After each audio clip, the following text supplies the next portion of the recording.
Superstar Khesari Lal Yadav के अमूमन अब तक आप अलग अलग किरदार निभात देख ले हो कब, लेकिन जैसन किरदार वो फिल्म आतंकवादी में निभा रहल बाड़े उससे ज़्यादा खतरनाक किरदार में वो आज तक अपना फैंस के ना दिखले रहे। ये बात के खुद खेसारी भी कह रहल बाड़े, सुनी। तो आतंकवादी एक ऐसी फिल्म है और भोजपुरी इंडस्ट्री के मुझे नहीं लगता कि इतना खतरनाक लुक कभी भोजपुरी इंडस्ट्री में आया होगा जो आतंकवादी में लुक है मेरा। अभी तक बहुत सारे फिल्म बने हैं, लेकिन इस टाइप का जो इसमें मेरा किरदार है, मैं इसके लिए पिछली बहुत ज़्यादा वर्कआउट किया, बॉडी वॉडी सब कुछ बनाना पड़ा मुझे। इसके लिए बहुत सारा वर्कआउट, 2-2 घंटा 3-3 घंटा शूटिंग, 11 बजे पिकअप होता था, उसके बावजूद भी मैं 3 घंटे तक जिम करता था। तब सुननी रहुआ कि के तरह से खेसारी बता रहल बाड़न कि अब तक ए तरह के किरदार भोजपुरी फिल्म जगत में केहू अभिनेता नहीं खेनी भइले।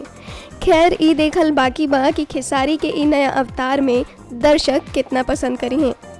नेक्स्ट 9 न्यूज़ रूम से ममता की रिपोर्ट। लेटेस्ट अपडेट खातिर सब्सक्राइब करें।